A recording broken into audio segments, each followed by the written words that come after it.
Hey, I'm Amanda from Trifecta Fitness. We're proud to be Clarksville's new Get Fit headquarters. Trifecta Fitness is a state-of-the-art spin and strength training studio. Our spin studio is truly one of a kind in this area, complete with 20 state-of-the-art live fitness bikes and an incredible sound system. Our strength training is done in small groups of 6 or fewer, and all of our strength and spin classes are scalable for every level of experience. Come see us in the heart of Clarksville, just behind MAPCO at the corner of Old Trenton Road and Wilma Rudolph Boulevard. Call us for more info at 931-542-6265 or download our Trifecta Fitness app for a full list of upcoming classes.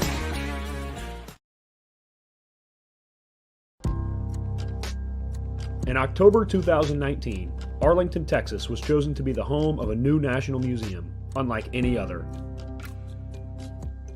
The National Medal of Honor Museum will be a unique home of military history. The 100,000 square foot museum will house exhibits, archives, and artifacts relating to the 3,500 U.S. troops who have been awarded the medal, the nation's highest honor for valor in combat. The museum will have 31,000 square feet of galleries dedicated to U.S. troops who have received the award. The museum CEO, former Navy SEAL and NASA astronaut Chris Cassidy, said the museum will focus on education as much as preservation. The building will have 5 areas dedicated to Medal of Honor winners from the Army, Marine Corps, Navy, Air Force, and Coast Guard. The main gallery will be located in a central plaza under a 25,000 square foot slab of steel, which will appear to be suspended in midair. It will be supported by 5 pillars. Black Rifle Coffee is a corporate sponsor of the museum, as are the Dallas Cowboys. The museum's board also includes over a dozen major corporations and 6 Medal of Honor recipients, including David Bellavia, Patrick Brady, and Britt Slabinski. Army Staff Sergeant Bellavia was awarded the medal for clearing an entire house by himself on November 10, 2004, as a squad leader in support of Operation Phantom Fury in Fallujah, Iraq.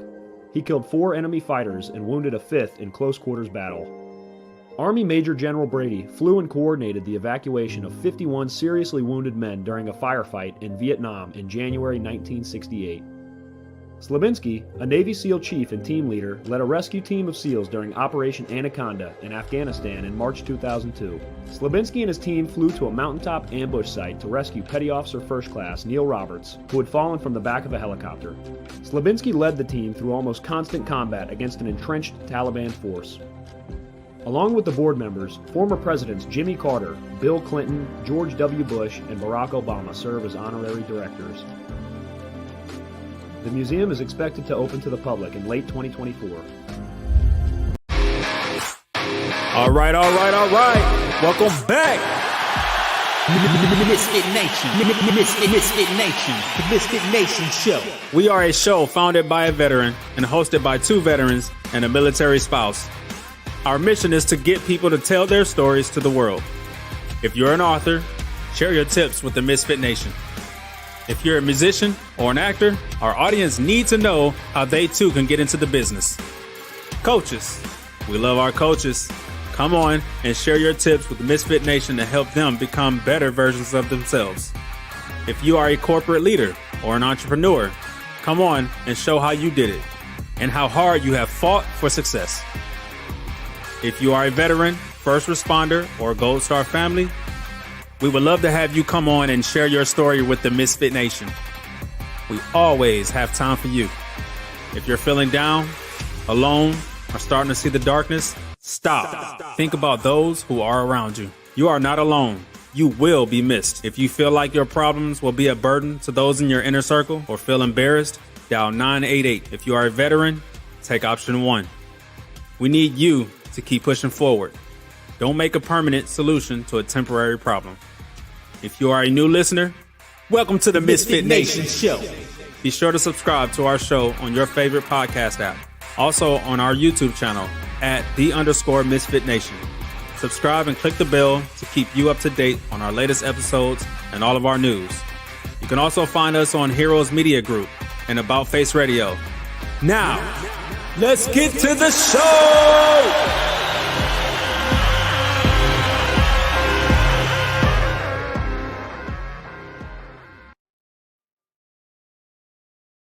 All right. Welcome back to our Tuesday after dinner show. That's right. We're in the first Tuesday of March. Not a bad day here in Tennessee in the 60s, little rain. Great meetings at work, as the resident Hillary can attest to in the chat right now. I think our day, we lost about 2 hours of our lives today, maybe a little more just by being in meetings.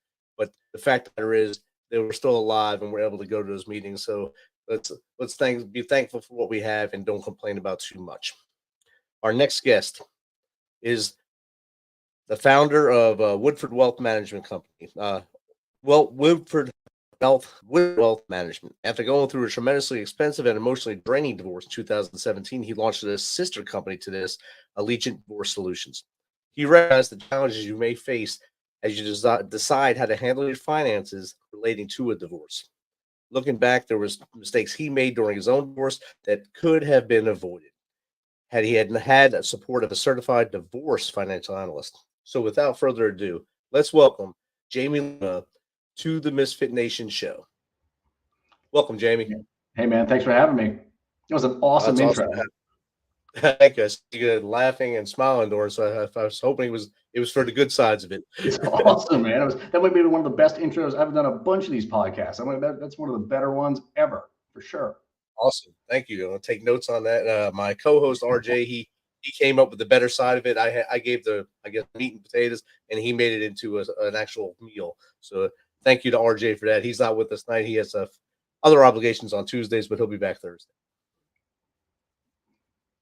So I also want to thank the audience for last night, a special show with Avatar Miller last night. She came back on for a second time just to share somewhere of where she is. So thanks for joining us last night. And back to you now, Jamie. I fumbled through 2 sentences about you right there. To read it and look in the camera at the same time. It's a little harder than you think, but I tried and I got the most of it out as I could without destroying the show completely. But Jamie, if you don't mind, take us a little further back to how you got into the finance industry and how we got to where we are now. Yeah, man, I'd love to. You did amazing. I think it's incredible so far. So I'll go back. I mean, just talking about the divorce piece of this, right? You mentioned that in the intro here. I grew up as the product of a divorce, and my parents were divorced when I was really, really young. I was probably 7 or 8 years old when that happened. And I remember how financially challenging that was for them. And even though I was really young, I picked up on some things along the way. You know, like we had friends. One of my best friends growing up, his family would bring us groceries and you know, just to help us fill our pantry because things were really tight. You know, my mother was working multiple jobs, and my dad had to work multiple jobs after the divorce because, you know, he now had two homes that he was supporting, which I'm sure was incredibly challenging for him.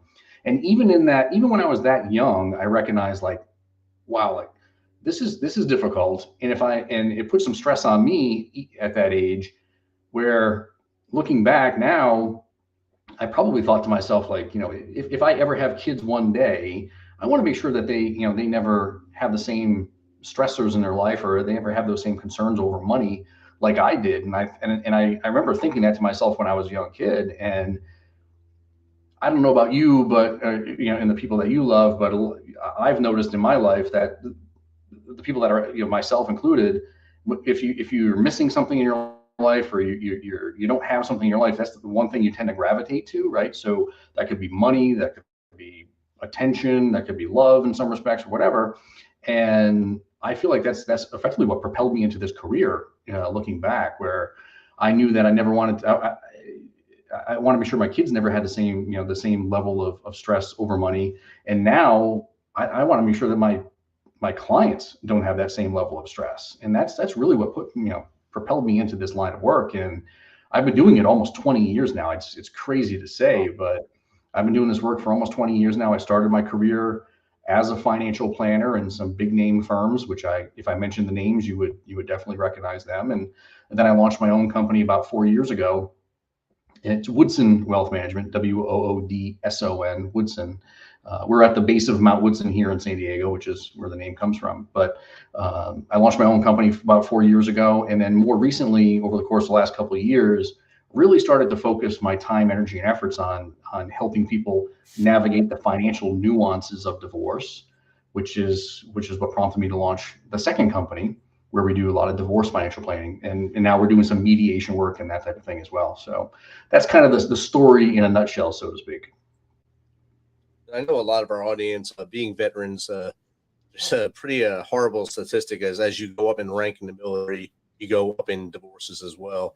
I was one of the anomaly who didn't get divorced during my career, but many of those who got out the same rank as I did, at least 2 divorces, on their third wife, or in I guess in the break area from their second wife at that time. So a lot of the audience would love to hear I guess tips and such, how to maybe navigate the minefield of a divorce as they go through it, instead of learning the lessons they learned the hard way the first time. Yeah, I'm just outside of, outside of San Diego. We have a lot of military here. We have Camp Pendleton, we have Coronado, which we have a lot of Navy folks there, and we deal with it a lot. It's been something that I've had to help folks navigate for the majority of my 20-year career. The biggest thing, I think, is just understanding the benefits, especially as a military spouse, and understanding the benefits that are available to you, and how some of the decisions that you're going to have to make through the divorce impact you, right? Because depending on the length of service and the length of your marriage, and if you happen to remarry later, all of those benefits can be affected by those different factors. So we don't have to get into specifics about what the rules are and such, because every division has certain rules relative to pensions and healthcare and things of that nature. But if I'm thinking through the lens of a military spouse and a military family, and this is a kind of an impending thing that's going to happen, the divorce, that's where I would start, right? Like, obviously you want to start with, are the kids okay? And how are we going to get through this amicably, and all those things too. But that's one area that I think really trips people up, at least in my experience, is really understanding the benefits that are out there, and how you can maximize them and take advantage of them through and after the divorce is over. Definitely. I think that's something a lot with counseling or mediation like you do now, that helps a lot, I think. And instead of, I know when it's going down, there's a lot of animosity towards each other usually, and you're not thinking clearly because you're thinking about, how do I get out of this? And I hate you, or whatever's going on. I do this needs to end so we can both be happy. And you forget a lot of other things, all the things that really will help you in life. And I think have someone like in their corner as they maybe do the mediation, or maybe even before, if you were their financial advisor before, maybe you'd have set them up for success as a team, even if this did wind up in a breakup.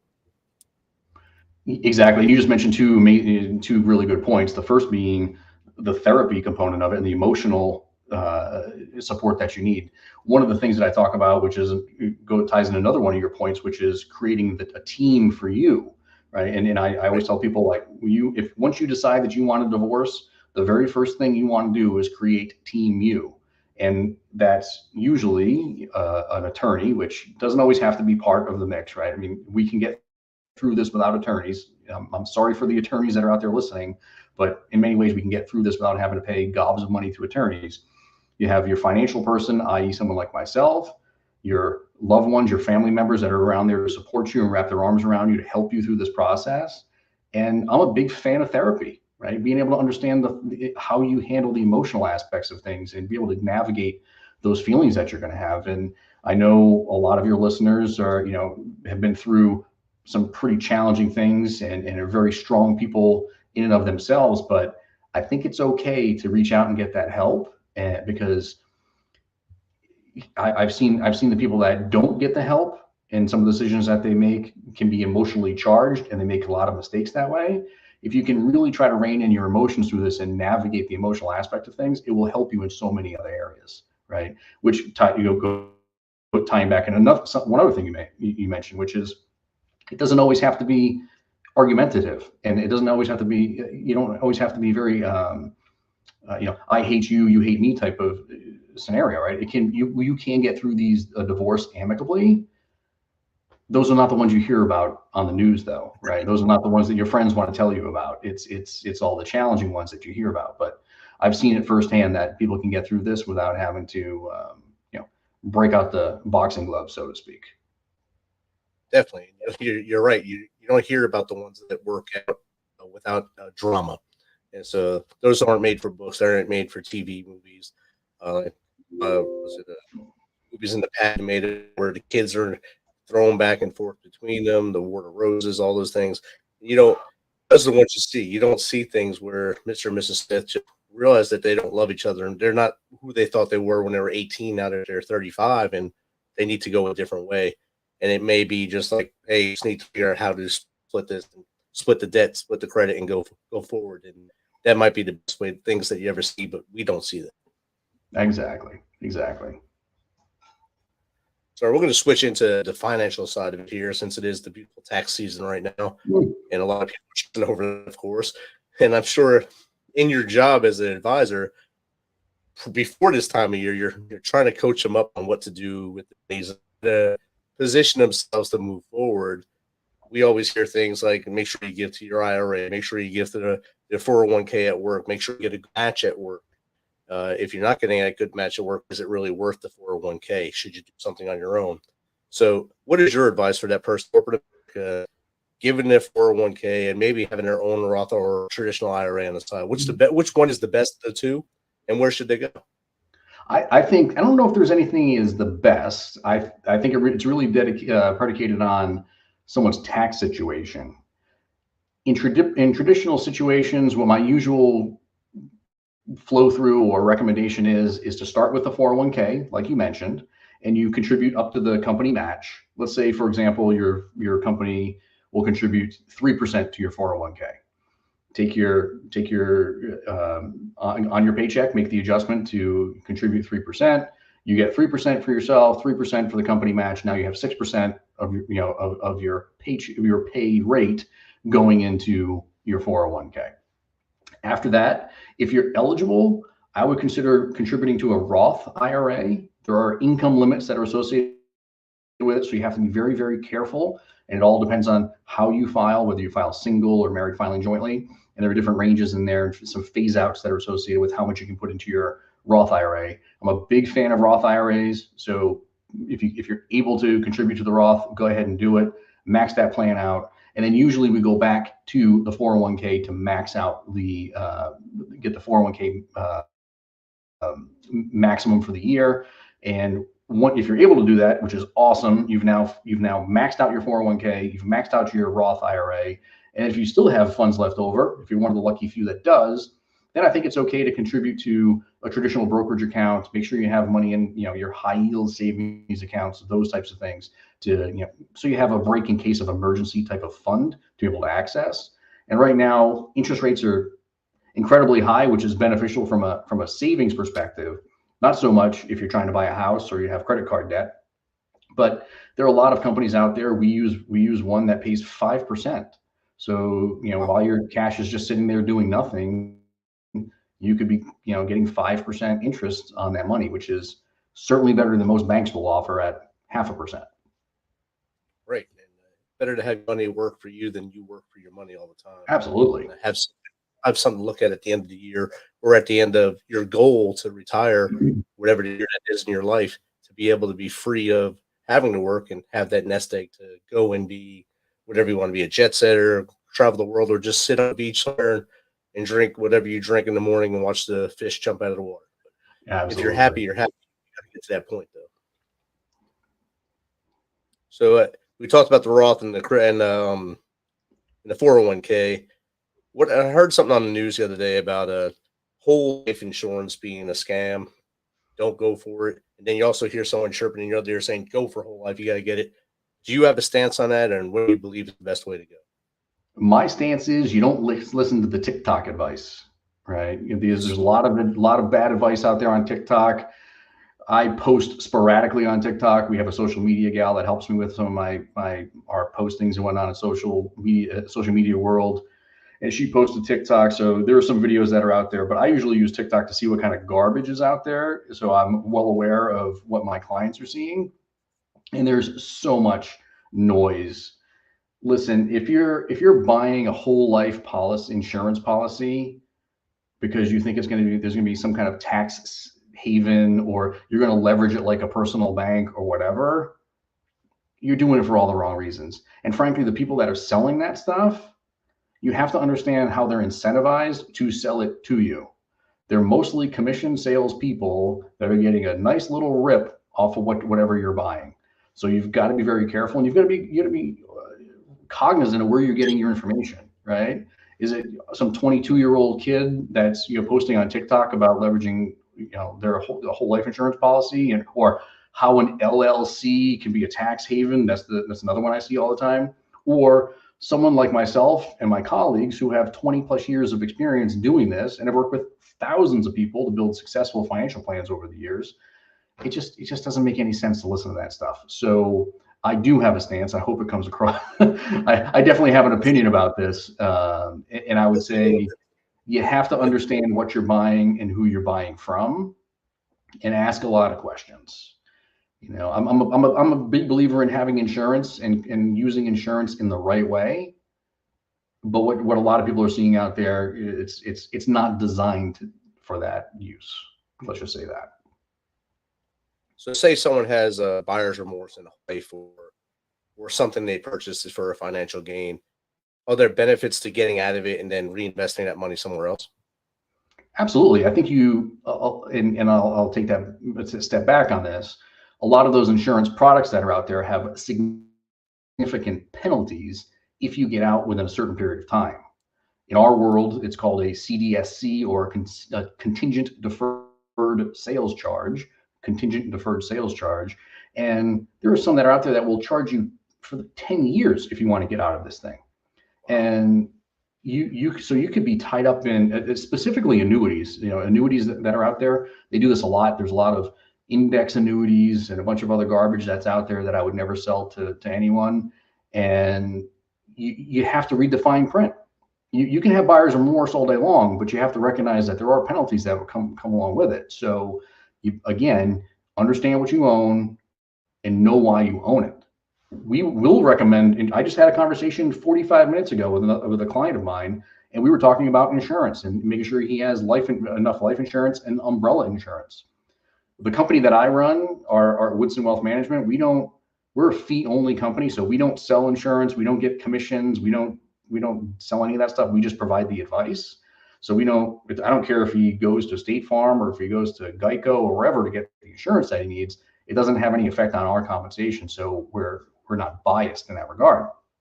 However, I'm going to work with him to figure out what his insurance needs are, and then help him go out and get the right insurance to match those needs.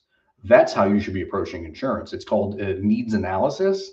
So if you are exploring the option of getting insurance in whatever form or fashion, have your agent run that needs analysis for you based on your particular financial factors, and make sure that you're getting the right level of coverage, because you don't want to be overinsured. You don't want to be underinsured. You want to have the right level of insurance. There's a nice Goldilocks scenario there with insurance, and you want to make sure you're kind of in that middle ground there. Awesome. We do have a question from the audience. Our resident hillbilly asked the question. If he's getting by on his current salary, he tries to contribute to his pay raise percentage to either the 401k or IRA.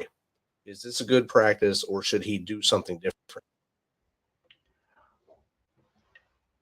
For those people that are just getting by, and I don't know what that specifically means for his particular situation, but I'm a certified financial planner, and as a CFP, one of the very first things that we'll tell all of our clients is to ensure you have a nice, rock solid emergency fund, right? It's not sexy. You're not going to want to talk to your friends about it over the water cooler. You're not going to be talking about the great returns you're getting in it. But I will tell you, it will go a long way to saving you from having to go into the 401k or your IRA to take money out if the water heater breaks or the car breaks down or what have you. And I've seen it time and time again where just having a nice safety net can save people so much money in taxes alone. Because if you take money out of your retirement account and you are under the age of 59 and a half, you're going to have to pay penalties and taxes on that. So I guess if this person was my client, the first thing I would do is make sure that we have a nice emergency fund, which usually covers somewhere between 6 to 12 months worth of expenses. Right. So if you have $3,000 a month in expenses, you want somewhere between $18,000 and $36,000 in cash, sitting there in a high yield savings account, ready to tap into it if an emergency arises. Again, it's not sexy. There's nothing amazing about it, but it will get you through. And then I think it's like we talked about before, contribute to the 401k match, whatever that is, then contribute to the IRA if you qualify, and then go back to the 401k. I love the strategy of kind of pretending that those annual raises or those semi-annual raises don't exist, right? Like if you get a 2% raise, take that 2% and put it in the 401k. I love that strategy. Sometimes it's about the mental math we do with ourselves to help us get over these hurdles of continuing to save and save and save. I love it. I would just say, don't forget about the emergency cushion that you need, because it's not going to do you any good to have all that money in the 401k. And then if something happens, you need to tap into it. Definitely. And with that strategy, I think a lot of listeners learned that in the military, because every year you get that cost of living raise plus whatever rank you move up. So in our house, that raise was never really there. So it was whatever our base level was, that's what we had the whole time. And that's what we lived on. Everything else went to either emergency fund or to pay for things, put things aside for our future and things like that. And it, just like him, it hasn't changed now. Every time I raise it, just goes to some weird, my wife's voodoo math on the side. I don't know where, I don't touch it. I don't even see it. So you do voodoo math, where it is. And when we need it, we need it. So when I retired, we planned for 6 months of maybe not having a job because of the job market at the time. It wound up being a year. So that fund helped a lot to get us through that year. And then when that year came up, I got the job and everything is fine and dandy again. So just having her know with all that mental strength and financial strength got us through it. Absolutely. Again, it's not sexy, but it's definitely it's like the foundation of financial planning is emergency fund. And I'm a big advocate for it. And Jake said, thanks for the answer. Oh, you're welcome, Jake. So he was happy with the answer, and he's doing great things. And I know he has a lot of side hustles. He helps a lot of people on the side, so he'll be fine. He keeps me motivated every day. So someone's, I guess, most financial planners like to get people when they're younger. I'm sure it's a better success rate for younger.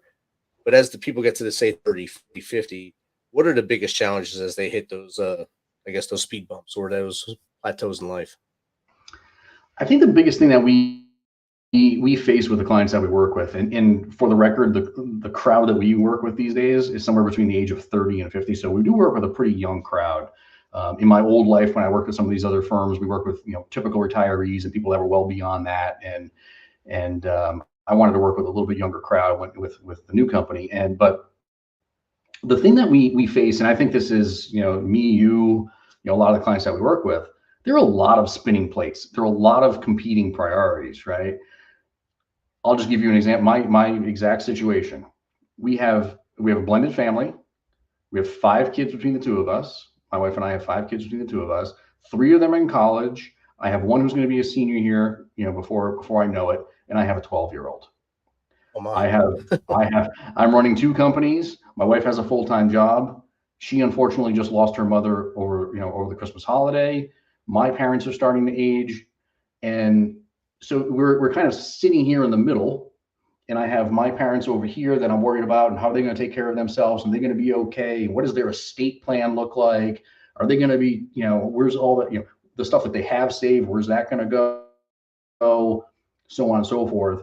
We have the kids, because we're always worried about our kids, that as a parent, that will never change, I don't think. And then we're stuck in the middle trying to figure it all out for ourselves. Jake, just like Jake's question, how much do I put in my 401k? What is the order of operations relative to saving? What is the best way to save? How do I maximize my paycheck? How do I do well in my job? How do I handle all the day-to-day stressors that are coming my way? And our job as the advisor working with people that are in this particular situation is to try to remove some of those financial stressors, right?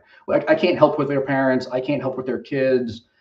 But I can try to find a way, me personally, of keeping them on the right path moving forward, and just trying to help them make sure they watch their back, right? What are you guys saying? Those like, check your 6, right? Like I'm there to help them check their 6. They want to make sure that at the end of the day, they have enough insurance. They're not following terrible TikTok advice.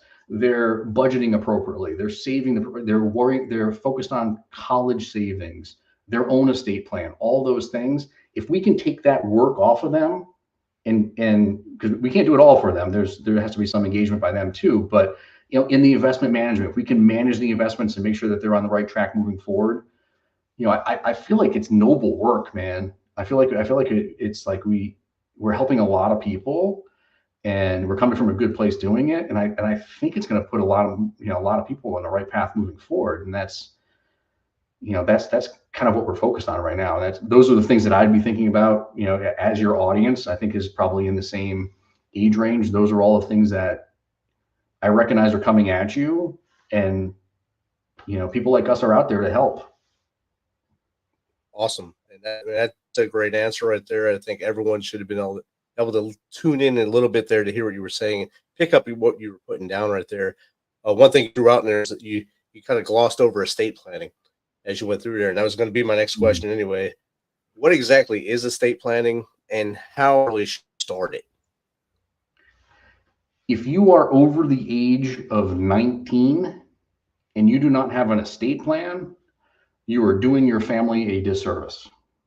Over the age of 19. And the reason being is because mommy and daddy cannot come into the hospital and make a decision on your behalf whether or not to keep you on life support, or to, if you're in an accident, amputate, or whatever it is. They can't make medical decisions on your behalf.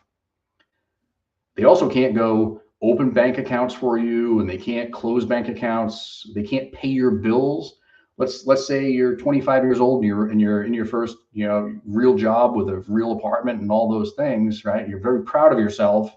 And then something happens where you're in the hospital for 2 weeks or a month. Somebody needs to pay your bills, and your mommy and daddy can't come in and do it for you if you don't have your estate planning documents in place. There are things like healthcare power of attorneys, financial power of attorneys, all those directives that are in place that give legal authority to for somebody else to act on your behalf. That in and of itself is what an estate plan is. To take it one step further, and not to be morbid, but then there are things that we can layer in, like living wills and trusts and those types of documents. I tell people all the time, like, it gives you control from the grave. If you are no longer with us and you're 6 feet under, and you want somebody to be able to go in and sell your house or distribute your assets to loved ones or take care of your pets, all those things happen through a solid estate plan. And it's not very expensive. If you go to an attorney, it's probably going to be a little more expensive, but there are a lot of online tools and resources that are available out there now. And you can do it for just, a few $100, and it is incredibly important. Incredibly important. And all these documents have to be notarized or signed by a professional or seal or something, right, to make them, a legal tender. Every state is different. I'm in the state of California, so you need to have a few documents to be witnessed. So that's pretty easy.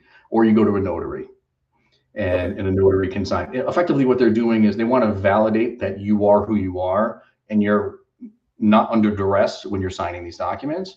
And it's pretty easy. We've had to update our estate plan a couple times and make changes to it, and we just go to UPS store and have them pay $20, whatever it is, and they sign off on it, and it's done. So it's not at all. It's one of those things that, like the emergency plan, emergency account, nobody wants to talk about it. It's one of those things. I'll get to it later, but I'll tell you right now, my ex-wife, her father passed away when she was 8 years old, and they had their estate plan and their life insurance documents on the desk, ready to be signed, and they kept delaying the signature of that, and they kept putting that off for whatever reason. And it was challenging for her growing up, because they didn't have life insurance proceeds and all that other stuff to support them. Her mom had to go out and get multiple jobs and to do what she could to support her. And it didn't have to be that way. And it was mostly due to procrastination. Yeah. Procrastination is the enemy of all things you do. So no matter if it's financial planning, it's trying to get a business started, write a book, it'll kill you along the way. Slowly kill your dream along the way, and those around you with estate planning, of course. So I know you said at UPS at $20. I was thinking, well, same price. So UPS is, I guess, universal with that $20 fee across the board. So it's no different here. $20 or $30. It can't be much. If they're just somewhere in that range. Yeah. And it's something per page after that or something, but it's not a lot. It's per signature, and I think on a lot of the documents you need it's 1 or 2 signatures. It's not much, not much at all. And I don't want to keep belaboring this point, but the other thing that people need to think about in respect to the estate plan is it allows you to keep your assets out of probate. Every state is different. Again, I'll just use the state of California. If you are in the state of California and you have assets that are over $100,000 and you don't have beneficiaries listed, you don't have a trust in place, and you've kind of foregone this estate planning thing, you will end up in probate, and it could be a 2 to 3 year process. It is your family's going to be in probate because you're probably going to be dead, but you're going to be in probate. It's going to be a 2 or 3 year process. It's going to be super expensive, and all of that information, all of your asset information, is out there in the public. You know those public notices that are in the newspaper? Those are all probate situations for the most part, right? Who wants that? I want my information out there. I'd rather keep it private. And by having a solid estate plan, and that you can help avoid those situations. Definitely. That's a great advice right there. And if you could give 3 bits of advice for the audience to set up themselves for financial, security as they move into their later parts of life, what would that be? Start early.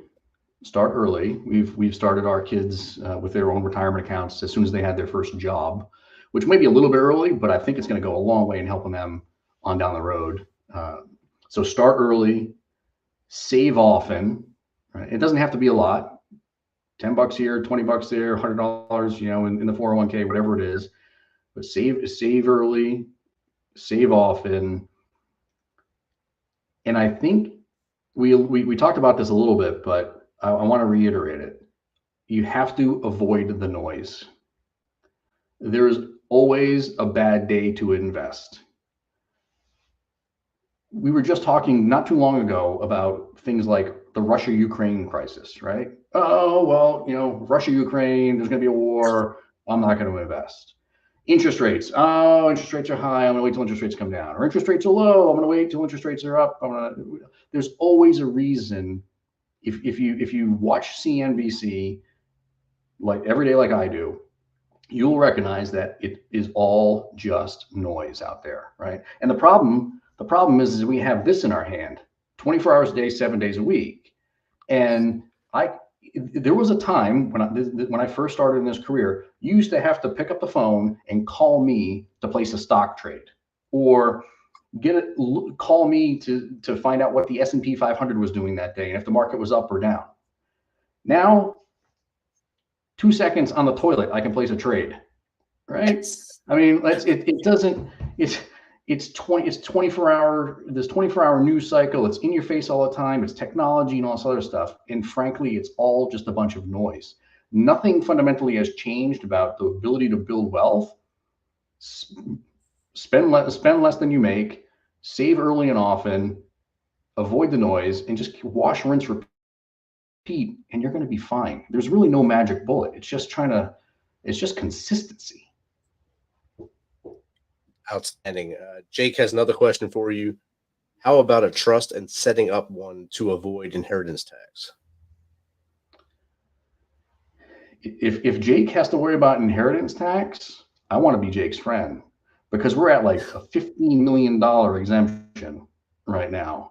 So I wouldn't worry too much about the inheritance tax. The estate tax is what he's talking about, right? And I don't know the exact dollar amount off the top of my head. Every year it changes. So by the time I remember the number, it's the end of the year and the new number comes out, because they adjust the number every year. But you're in double digit, like $10, $20 million in exemptions as far as that goes. So I wouldn't worry too much about it. Most people that we work with, and I would presume this is you as well, Jake, the main reason why you're setting that trust up is again to get control from the grave, and to be sure that your loved ones don't have to go through the experience that a lot of people do when they don't have one in place of trying to figure it all out. Who's going to get what, and what are his wishes, and where does he want this thing to go, and who's going to take care of the house, and so on and so forth. You don't want your family to do that.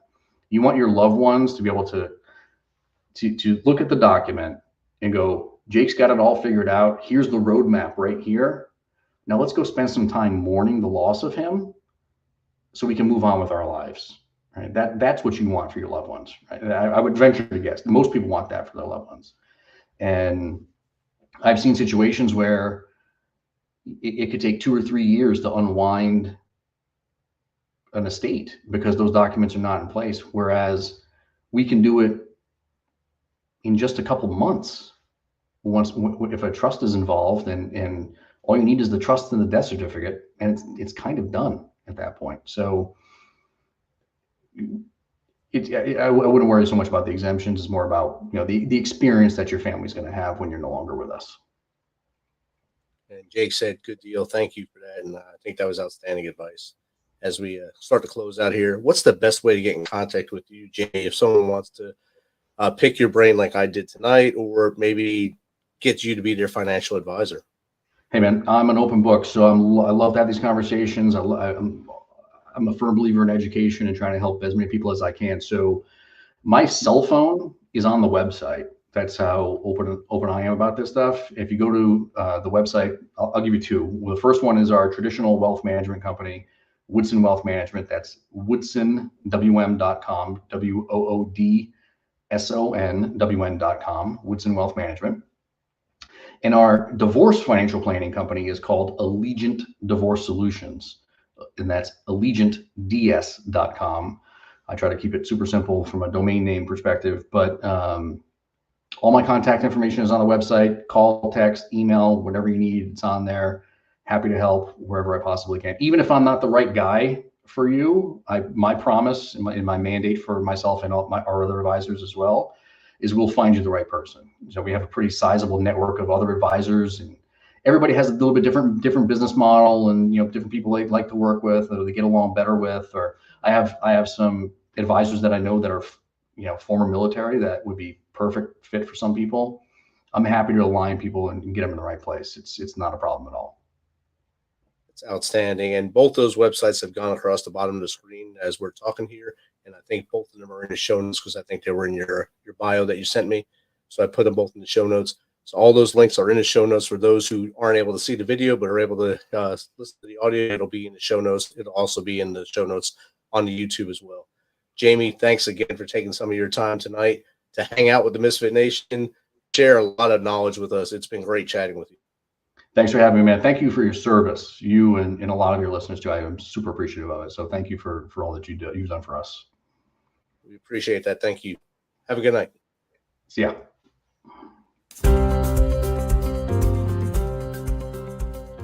This is a message from the U.S. Department of Veterans Affairs. Got a question about your VA benefits, healthcare, or eligibility? Go to va.gov, where you can access a new interactive chatbot to ask questions 24/7. One can still browse va.gov for information, but you can now ask specific questions to the chatbot, like what's the PACT Act? How do I apply for disability benefits? What's my claim status? You can access the new feature through va.gov's Contact Us page. Then click on the Start Chat button. The chatbot will continue to improve veterans' access to information about the benefits and services they've earned. This is one way VA is offering seamless and secure access to its online resources.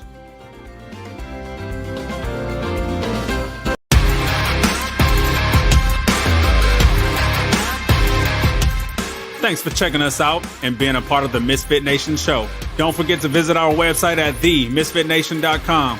That's themisfitnation.com. Check out all our past episodes and get some of the great Misfit Nation gear for you and your family. As always, be humble, stay hungry, and keep hustling because we are Misfit Nation. Misfit Nation.